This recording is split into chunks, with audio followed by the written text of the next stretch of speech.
उपदेशक ग्रंथ अध्याय 1। दाऊद के पुत्र यरूशलेम के राजा उपदेशक के वचन। उपदेशक कहता है, व्यर्थ ही व्यर्थ, व्यर्थ ही व्यर्थ, सब कुछ व्यर्थ है। मनुष्य को इस पृथ्वी पर के अपने सारे परिश्रम से क्या लाभ। एक पीढ़ी चली जाती है, दूसरी पीढ़ी आती है और पृथ्वी सदा के लिए बनी रहती है। सूर्य उगता है और सूर्य अस्त हो जाता है। वह शीघ्र ही अपने उस स्थान पर जाता है जहाँ से वह फिर उगता है। हवा दक्षिण की ओर बहती है, वह उत्तर की ओर मुड़ती है। वह घूम घूम कर पूरा चक्कर लगाती है। सब नदियां समुद्र में गिरती हैं, किंतु समुद्र नहीं भरता, और नदियां जिधर बहती हैं उधर ही बहती रहती हैं। यह सब इतना नीरस है कि कोई भी इसका पूरा पूरा वर्णन नहीं कर पाता। आंखें देखने से कभी तृप्त नहीं होती और कान सुनने से कभी नहीं भरते। जो हो चुका है वह फिर होगा, जो किया जा चुका है वह फिर किया जाएगा। पृथ्वी भर में कोई भी बात नई नहीं होती जिसके विषय में लोग कहते हैं, देखो यह तो नई बात है। वह भी हमारे समय से बहुत पहले हो चुकी है। पहली पीढ़ियों के लोगों की स्मृति मिट गई है और आने वाले पीढ़ियों की भी स्मृति प्रवृत्ति लोगों में नहीं बनी रहेगी। मैं उपदेशक यरूशलेम में इज़राइल का शासक था। मैंने आकाश के नीचे जो कुछ घटित होता था उसकी छानबीन और खोज करने में अपना मन लगाया। यह एक कष्टप्रद कार्य है जिसे प्रभु ने मनुष्यों को सौंपा है। मैंने आकाश के नीचे का सारा कार्यकलाप देखा है। यह सब व्यर्थ है और हवा पकड़ने के बराबर है। जो टेढ़ा है वह सीधा नहीं किया जा सकता और जो है ही नहीं उसकी गिनती नहीं हो सकती। मैंने अपने मन में सोचा कि अपने पहले के यरूशलेम के सब शासकों से मैंने अधिक प्रज्ञा प्राप्त की है। मुझे प्रज्ञा और प्रज्ञा का भंडार मिल चुका है। फिर मैंने यह जानने का प्रयत्न किया कि प्रज्ञा क्या है, पागलपन और मूर्खता क्या है, और मैं समझ गया कि यह भी हवा पकड़ने के बराबर है। क्योंकि प्रज्ञा के बढ़ने के साथ साथ दुख भी बढ़ता है, और जितना अधिक ज्ञान बढ़ता है उतना अधिक कष्ट भी होता है। उपदेशक ग्रंथ अध्याय 2। फिर मैं अपने मन से बोला, चलो मैं सुख द्वारा तुम्हारी परीक्षा करूं। तुम भोग विलास करो, किंतु मैंने अनुभव किया कि वह भी व्यर्थ है। मैंने कहा, हंसी मूर्खता है और भोग विलास से कोई लाभ नहीं होता। मैंने प्रज्ञा की प्रेरणा से मदिरा पी और अपने शरीर को सुख देने का निश्चय किया। मैं जानना चाहता था कि कहीं मूर्खता में वह सुख तो नहीं है जिसकी खोज में मनुष्य अपने जीवन के अल्पकाल में पृथ्वी पर लगे रहते हैं। मैंने बड़ी बड़ी योजनाएं पूरी की। मैंने अपने लिए भवन बनवाए और दाख बारियां लगवाई। मैंने अपने लिए बाग और बगीचे तैयार करवाए और उनमें सब प्रकार के फलदार वृक्ष लगवाए। मैंने अपने लिए पोखर खुदवाए जिसके पानी से नए वृक्षों के उपवन सींचे जा सके। मैंने दास दासियों को खरीदा और मेरे यहाँ अन्य दासों का जन्म हुआ। मेरे पास इतने गाय बैलों और भेड़ बकरियों के झुंड थे जितने मुझसे पहले यरूशलेम में किसी के पास नहीं थे। मैंने अपने लिए चांदी और सोना, राजाओं और राष्ट्रों की संपत्ति प्राप्त की। मैंने अपने यहाँ गायकों को एकत्रित किया और मनुष्य का हृदय आनंदित करने वाली सुंदरियों को भी। मैं महान बन गया और अपने पहले के यरूशलेम के सब शासकों से अधिक धनी। इसके अतिरिक्त मेरी प्रज्ञा भी मेरे साथ रही। मेरी आंखें जो कुछ चाहती थीं उससे मैंने परहेज नहीं किया। मैंने अपने हृदय को किसी भी प्रकार के भोग विलास से वंचित नहीं रखा। मेरा मन मेरे सब कामों में आनंद लेता था। वह मेरे लिए अपने सारे परिश्रम का पुरस्कार था। तब मैंने अपने हाथों के सब कामों पर और उन्हें संपन्न करने के लिए अपने सारे परिश्रम पर विचार किया। मैंने देखा कि यह सब व्यर्थ और हवा पकड़ने के बराबर है। पृथ्वी पर उससे कोई लाभ नहीं होता। इसके बाद मैंने प्रज्ञा, पागलपन और मूर्खता पर विचार किया। राजा का उत्तराधिकारी क्या कर सकता जो उससे पहले नहीं किया जा चुका है। मैंने देखा कि मूर्खता की उपेक्षा प्रज्ञा से अधिक लाभ होता है, जैसा कि अंधकार की उपेक्षा प्रकाश से अधिक लाभ होता है। बुद्धिमान के सिर में आंखें होती हैं और मूर्ख अंधकार में चलता है। किंतु मैं समझ गया कि दोनों को एक गति प्राप्त होती है। मैं अपने मन से बोला, जो गति मूर्ख की है वही मेरी होगी, तो मुझे प्रज्ञा से क्या लाभ होता है। इसलिए मैंने अपने मन से कहा, यह भी व्यर्थ है। मूर्ख की तरह बुद्धिमान की स्मृति भी नहीं रहेगी। कुछ समय के बाद दोनों भुला दिए जाएंगे। मूर्ख की तरह बुद्धिमान भी मरता है। इसलिए मुझे जीवन नीरस और आकाश के नीचे का सारा कार्यकलाप दुखद लगने लगा। यह सब व्यर्थ और हवा पकड़ने के बराबर है। मुझे पृथ्वी पर अपने सारे परिश्रम के फल से घृणा हो गई, क्योंकि मुझे सब कुछ अपने उत्तराधिकारी के लिए छोड़ना है। कौन जानता है कि वो बुद्धिमान होगा या मूर्ख। फिर भी मैंने पृथ्वी पर अपनी बुद्धि और परिश्रम से जो कुछ किया वह सब उसके नियंत्रण में रहेगा। यह भी व्यर्थ है। इसलिए मैंने पृथ्वी पर अपना सारा परिश्रम व्यर्थ समझा। मनुष्य समझदारी, कौशल और सफलता से काम करने के बाद जो कुछ एकत्र कर लेता है, उसे वह सब ऐसे व्यक्ति के लिए छोड़ देना पड़ता है जिसने उसके लिए कोई परिश्रम नहीं किया है। यह भी व्यर्थ और बड़े दुर्भाग्य की बात है, क्योंकि मनुष्य को कड़ी धूप में कठिन परिश्रम करने के बदले में क्या मिलता है? उसके सभी दिन सचमुच दुखमय है और उसका सारा कार्यकाल लाभ कष्टदायक। रात को उसके मन को शांति नहीं मिलती।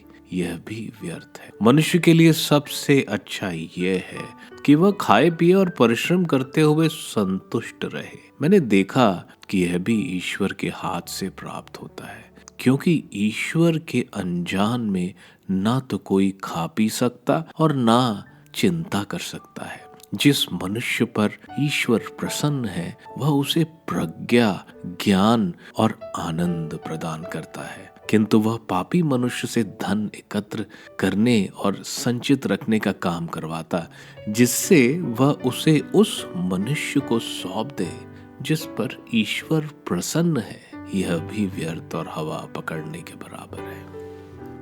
उपदेशक ग्रंथ अध्याय 3। सबका अपना वक्त। पृथ्वी पर हर बात का अपना वक्त और हर काम का अपना समय होता है। प्रसव करने का समय और मरने का समय, रोपने का समय और पौधा उखाड़ने का समय, मारने का समय और स्वस्थ करने का समय, गिराने का समय और उठाने का समय, रोने का समय और हंसने का समय, विलाप करने का समय और नाचने का समय, पत्थर बिखेरने का समय और पत्थर इकट्ठे करने का समय, आलिंगन करने का समय और आलिंगन नहीं करने का समय, खोजने का समय और खोने का समय, अपने पास रखने का समय और फेंक देने का समय, फाड़ने का समय और सीने का समय, चुप रहने का समय और बोलने का समय, प्यार करने का समय और बैर करने का समय, युद्ध का समय और शांति का समय। मनुष्य को अपने सारे परिश्रम से क्या लाभ? ईश्वर ने मनुष्यों को जो कार्य सौंपा है, मैंने उस पर विचार किया। उसने सब कुछ उपयुक्त समय के अनुसार सुंदर बनाया है। उसने मनुष्य को भूत और भविष्य का विवेक दिया है, किंतु ईश्वर ने प्रारंभ में अंत तक जो कुछ किया उसे मनुष्य भी नहीं समझ सका। मैं जानता हूँ कि मनुष्य के लिए सबसे अच्छा यह है कि वह जीवन भर सुखी रहे और आनंद मनाए। यदि वह खा पी सके और परिश्रम करते हुए सुख शांति में जीवन बिताए तो यह ईश्वर का वरदान है। मैं जानता हूँ कि ईश्वर जो करता है वो सदा बना रहेगा। उसमें ना कुछ जोड़ा है और ना कुछ उसमें से घटाया जा सकता है। ईश्वर यह इसलिए करता है कि मनुष्य उस पर श्रद्धा रखे। जो है वह पहले हो चुकी है, जो होगा वो भी पहले हो चुका है। जो बीत चुका है ईश्वर उसे बराबर दोहराता है। न्याय और प्रतिकार। मैंने पृथ्वी पर यह भी देखा, न्यायालय में अन्याय होता है और न्यायासन पर दोषी बैठता है। मैंने अपने मन में यह कहा, ईश्वर धर्मी और दुष्ट दोनों का न्याय करेगा, क्योंकि हर बात और प्रत्येक कार्य का अपना समय होता है। मैंने मनुष्यों के विषय ने अपने मन में यह सोचा कि ईश्वर उनकी परीक्षा लेता है, जिससे वे समझें कि वे पशुओं जैसे हैं। मनुष्य की गति पशुओं की गति जैसी है, दोनों की अंत गति एक जैसी है। जिस तरह पशु मरता है उसी तरह मनुष्य भी मरता है। दोनों में एक ही प्रकार के प्राण है और मनुष्य पशु से बढ़कर नहीं, सब व्यर्थ है। सभी एक ही स्थान जाते हैं, सब मिट्टी से बने हैं और मिट्टी में मिल जाएंगे। कौन जानता है कि मनुष्य के प्राण ऊपर उठते और पशु के प्राण पृथ्वी में उतरते हैं। इसलिए मैंने समझा कि मनुष्य के लिए सबसे अच्छा यह है कि वह अपने परिश्रम के फल के लाभ उठाए, क्योंकि यही उसका भाग्य है। कोई भी मनुष्य को यह नहीं दिखा सकता कि उसके बाद क्या होने वाला है। उपदेशक ग्रंथ अध्याय 4, दलितों का भाग्य। मैंने ये भी देखा कि पृथ्वी पर बहुत अत्याचार हो रहा है। मैंने दलितों के आंसू देखे, उनको कोई सांत्वना नहीं देता। उन पर अत्याचार करने वाले शक्तिशाली हैं और उनको कोई सांत्वना नहीं देता। मैं यह भी समझा कि मृतक जो पहले मर चुके हैं उन लोगों से सौभाग्यशाली हैं जो अब तक जीवित हैं, और उन दोनों से और सौभाग्यशाली वह है जिसका अभी तक जन्म नहीं हुआ, जिसने वह बुराई नहीं देखी जो सूर्य के नीचे की जाती है, जिसने वे कुकर्म नहीं देखे जो पृथ्वी पर किए जाते हैं। परिश्रम। मैंने ये भी देखा कि मनुष्य के परिश्रम की सारी सफलता अपने पड़ोसी से ईर्ष्या का परिणाम है। यह भी व्यर्थ है और हवा पकड़ने के बराबर है। मूर्ख हाथ पर हाथ रख कर बैठा हुआ अपना ही विनाश करता है। मुट्ठी भर विश्राम अंजलि भर विश्राम से हवा पकड़ने के प्रयत्न से अच्छा है। एकाकीपन। मैंने पृथ्वी की एक और व्यर्थ बात देखी। कोई व्यक्ति एकदम अकेला है, उसके ना तो कोई पुत्र है और ना कोई भाई। वह परिश्रम करता रहता है, उसकी आंखें उसकी संपत्ति से तृप्त नहीं है। वह मन ही मन पूछता है, मैं किसके लिए परिश्रम करता और क्यों अपने को दुख से वंचित करता हूँ। यह भी व्यर्थ और दुखद है। एक अकेले मनुष्य से दो अच्छे हैं, उन्हें अपने परिश्रम का अच्छा फल मिलता है। यदि एक गिर जाता है तो दूसरा उसे उठाता है, किंतु अकेले मनुष्य पर शोक गिरने पर उसे कोई नहीं उठाता। यदि दो लेटते हैं तो गर्म रहेंगे, अकेला लेटने वाला कैसे गर्म रहेगा। यदि अकेले व्यक्ति से कोई प्रबल हो जाता तो दो व्यक्ति उसका सामना कर सकेंगे। तीन लड़ों की बटी रस्सी आसानी से नहीं टूटती। राजनीति। सलाह न मानने वाले बुढ़े मूर्ख राजा से दरिद्र कितना बुद्धिमान नवयुवक अच्छा है। वह नवयुवक चाहे बंदी गृह से निकलकर राजा बन गया हो या अपने राज्य में दरिद्रता से जन्मा हो, किंतु मैंने देखा कि पृथ्वी के सब निवासी राजा के उत्तराधिकारी नवयुवक का पक्ष लेते हैं। उसके अनुयायी की संख्या अपार थी, किंतु आने वाली पीढ़ी उससे भी असंतुष्ट थी। यह भी व्यर्थ और हवा पकड़ने का प्रयत्न है। यदि तुम ईश्वर के मंदिर जाते हो तो सावधान रहो और पास आकर ध्यान से सुनो। यह मूर्खों की तरह बलिदान चढ़ाने से अच्छा है। वह यह भी नहीं जानते कि वह कब बुराई करते हैं।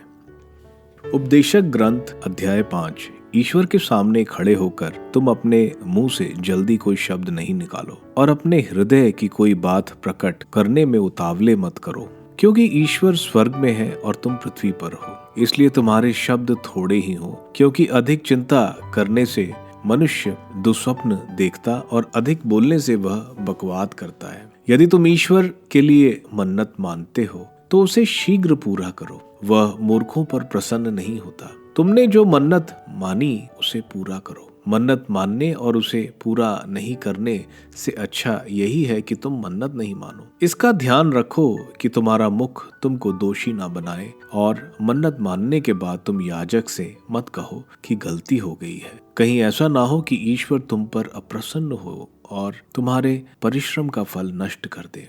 स्वप्नों और निरर्थक बातों की कमी नहीं होती। तुम ईश्वर पर श्रद्धा रखो। शासन का अन्याय। यदि तुम देखते हो कि देश में दरिद्र सताए जाते हैं, न्याय को भ्रष्ट किया जाता है और अधिकार छीने जाते हैं, तो इन बातों पर आश्चर्य मत करो, क्योंकि छोटे अधिकारी से लेकर उच्च अधिकारी तक सब के सब एक दूसरे का पक्ष लेते हैं। सबको भूमि से लाभ होता है और राजा का कल्याण कृषि पर निर्भर करता है। धन। जिसे पैसा प्रिय है वह हमेशा और पैसा चाहता है। जिसे संपत्ति प्रिय है वह कभी अपनी आमदनी से संतुष्ट नहीं होता है। यह भी व्यर्थ है। जब संपत्ति बढ़ती है तो उसे खाने वाले भी बढ़ते हैं। संपत्ति को देखकर आंखें तृप्त करने के सिवा स्वामी को उससे क्या लाभ, चाहे खाना ज्यादा मिले हो या कम। मजदूर की नींद मीठी होती है, किंतु धनी की परितृप्ति उसे सोने नहीं देती। मैंने पृथ्वी पर एक और दुख देने वाली बुराई देखी है। छिपा कर रखी हुई संपत्ति स्वामी को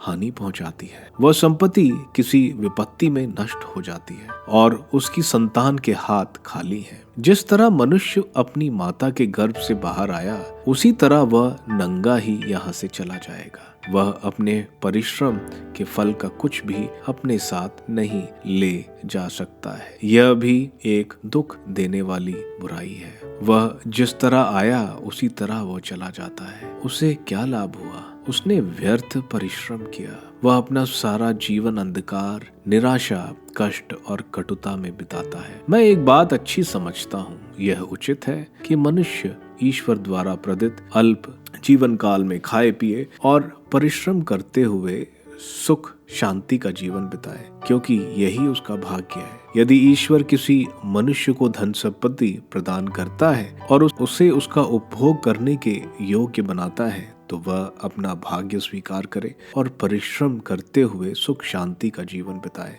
यह ईश्वर का वरदान है। यह बिरेले ही अपने जीवन के अल्पकाल पर विचार करता है, क्योंकि ईश्वर उसके हृदय को आनंद से भर देता है। उपदेशक ग्रंथ अध्याय 6।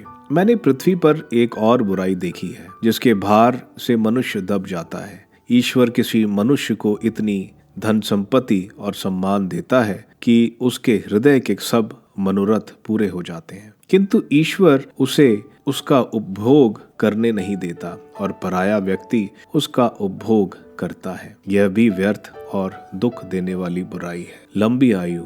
यदि किसी मनुष्य के 100 संतान होकर वह बहुत वर्ष जीवित रहे, किंतु वह अपने वैभव का उपभोग नहीं कर सके और उचित रीति से दफनाई नहीं जाए, तो वह बच्चा उससे अच्छा है जो मृत पैदा हुआ है। ऐसा बच्चा व्यर्थ ही आता और अनाम ही अंधकार में चला जाता है। उसने कभी सूर्य को नहीं देखा, वह कुछ नहीं जानता और इसलिए उसे उस मनुष्य की अपेक्षा अधिक शांति मिलती है। यदि वह मनुष्य 2000 वर्ष जीवित रहता तो उसे सुख शांति नहीं मिलती। क्या सभी एक ही स्थान नहीं जाते? असंतोष। मनुष्य भोजन के लिए सारा परिश्रम करता, किंतु उसकी भूख कभी शांत नहीं होती। बुद्धिमान किस बात से मूर्ख से श्रेष्ठ है? दरिद्र को व्यवहार कुशल होने से क्या लाभ होता है? लालच से किसी व्यक्ति की खोज में भटकने में उसका उपभोग करना अच्छा है जो आंखों के सामने है। यह भी व्यर्थ है और हवा पकड़ने के बराबर है। जो हो चुका है उसका नाम रखा जाता है और मनुष्य क्या है इसका भी पता चल गया है। कोई मनुष्य उससे नहीं लड़ सकता जो उससे बलवान है। जितने अधिक शब्द उतना अधिक बकवाद। उससे किसको लाभ होता है? कोई भी नहीं जानता कि मनुष्य के लिए उसके व्यर्थ और अल्पकालीन जीवन में अच्छा क्या होगा। वह छाया की तरह बीत जाता है। कोई भी उसे यह नहीं बता सकता कि उसके बाद पृथ्वी पर क्या होगा। उपदेशक ग्रंथ अध्याय 7। मनुष्य की सीमाएं। उत्तम सुगंधित द्रव्य से सुनाम अच्छा है और जन्मदिन से मृत्यु का दिन अच्छा है। दावत के घर जाने की अपेक्षा शोक के घर में प्रवेश करना अच्छा है, क्योंकि मृत्यु हर मनुष्य की गति है। जीवितों को उस पर ध्यान देना चाहिए। हंसी से शोक अच्छा है, क्योंकि उदास मुख वाले का हृदय सुखी हो सकता है। बुद्धिमानों का हृदय शोक के घर को अधिक पसंद करता है, किंतु मूर्खों का हृदय उत्सव के घर को। मूर्खों का गाना सुनने की अपेक्षा बुद्धिमान की डांट सुनना अच्छा है। मूर्खों की हंसी वैसी ही होती है जैसे हड्डियों के नीचे लकड़ियों की चरचराहट। यह भी व्यर्थ है। अत्याचार बुद्धिमान को मूर्ख बनाता और घूस उसे भ्रष्ट कर देती है। किसी मामले का अंत उसके प्रारंभ से अच्छा है और धैर्य अहंकार से अच्छा है। आसानी से उत्तेजित मत हो, क्योंकि मूर्खों के हृदय में क्रोध का निवास है। यह मत पूछो कि पहले के दिन क्यों इन दिनों से अच्छे थे। इस प्रकार का प्रश्न उठाना बुद्धिमानी की बात नहीं। प्रज्ञा विरासत की तरह अच्छी बात है।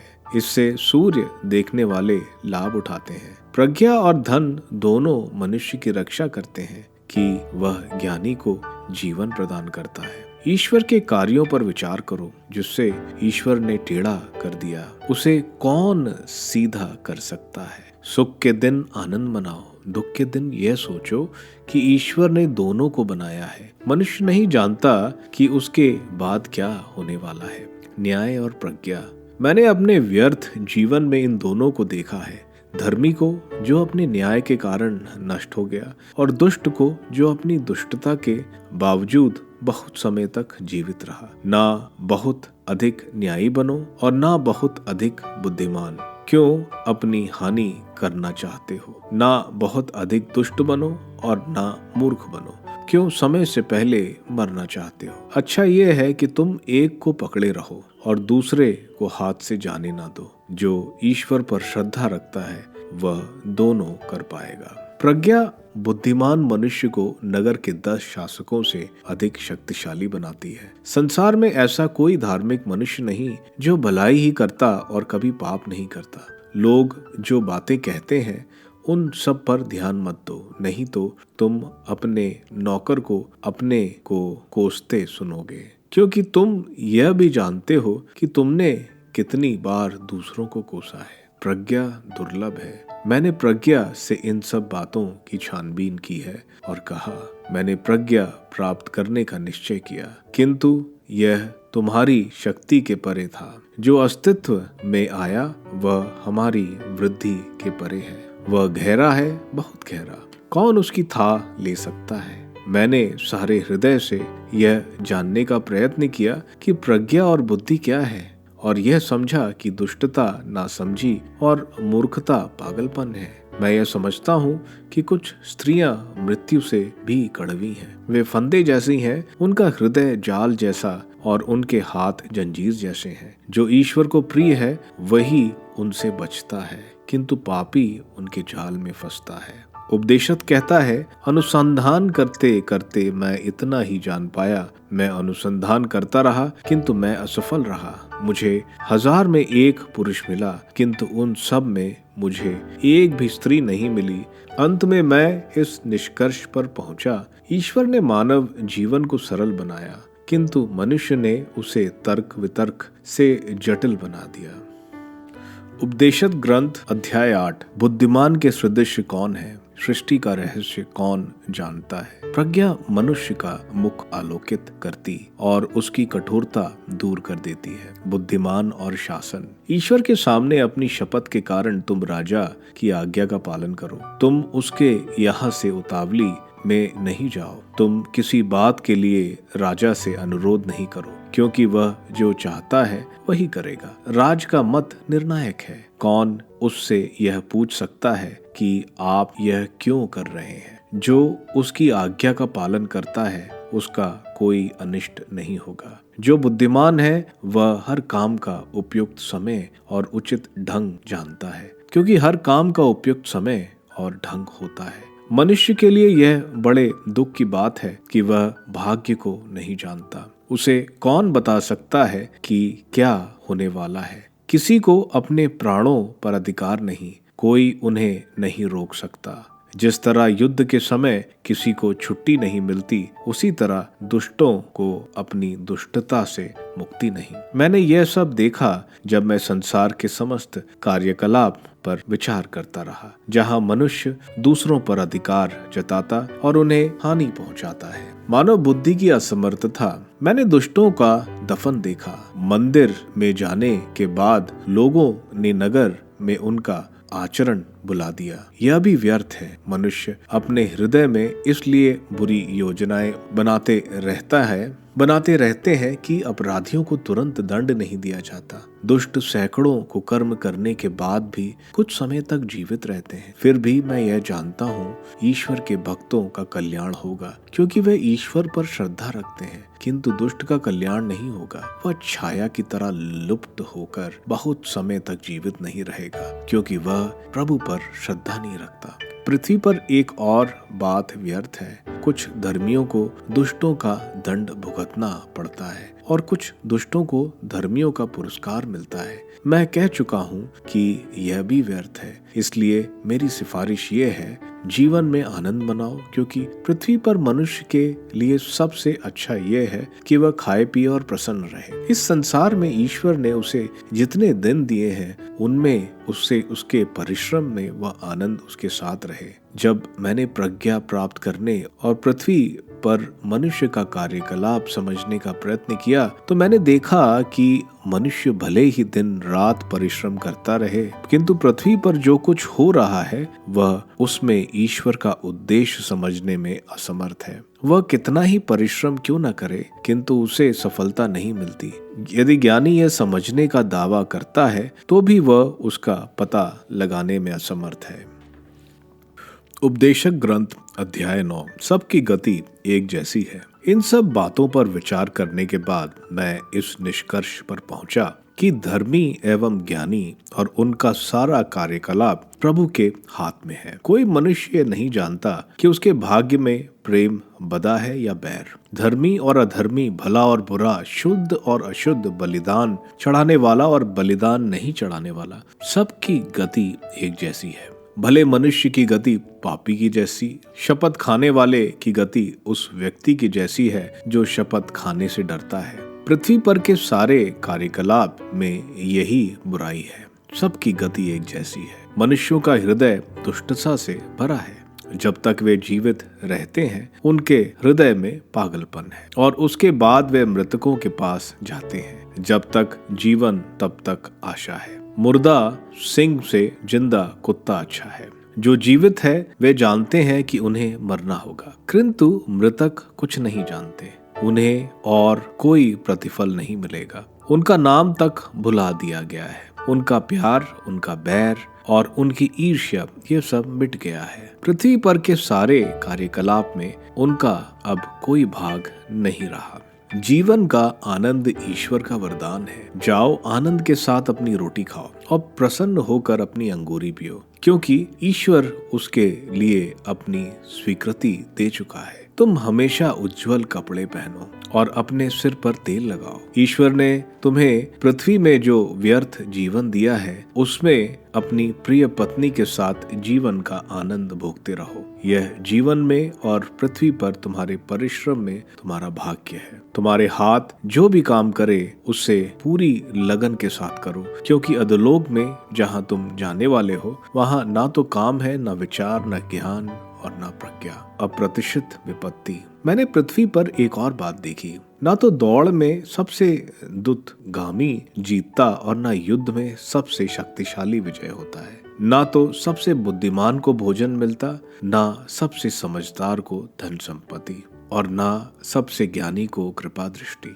सब कुछ समय और संयोग पर निर्भर है। इसके अतिरिक्त कोई नहीं जानता कि उसकी घड़ी कब आएगी। जिस तरह मछलियां क्रूर जाल में और पंछी फंदे में फंसते हैं, उसी तरह मनुष्य विपत्ति के शिकार बनते हैं जो अचानक उन पर आ पड़ती है। प्रज्ञा की उपेक्षा। मैंने पृथ्वी पर प्रज्ञा का एक उदाहरण भी देखा जिससे मुझे बहुत प्रभावित किया। एक छोटा सा नगर था, उसमें बहुत कम लोग रहते थे। एक शक्तिशाली राजा ने आकर उसके चारों ओर बड़ी मोर्चाबंदी कर दी। वहां के एक दरिद्र और बुद्धिमान व्यक्ति ने अपनी प्रज्ञा से नगर की रक्षा की, किंतु बाद में किसी ने भी उस दरिद्र को याद नहीं किया। इसलिए मैंने कहा, प्रज्ञा शक्ति से श्रेष्ठ है, किंतु दरिद्र की प्रज्ञा का तिरस्कार किया जाता और उसकी बातों पर कोई भी ध्यान नहीं देता। मूर्खों के बीच राजा के चिल्लाहट की अपेक्षा बुद्धिमान की शांतिपूर्वक बातों पर अधिक ध्यान दिया जाता है। युद्ध यंत्रों की अपेक्षा प्रज्ञा श्रेष्ठ है, किंतु एक ही गलती बहुत अच्छा काम बिगाड़ दे सकती है। उपदेशक ग्रंथ अध्याय 10। मरी हुई मक्खियां सुगंधित द्रव्य बिगाड़ती हैं। इस प्रकार थोड़ी सी मूर्खता प्रज्ञा और सम्मान को चौपट कर सकती है। बुद्धिमान का हृदय भलाई की ओर झुकता है और मूर्ख का हृदय बुराई की ओर। मार्ग पर चलने वाले मूर्ख को बुद्धि नहीं सूझती।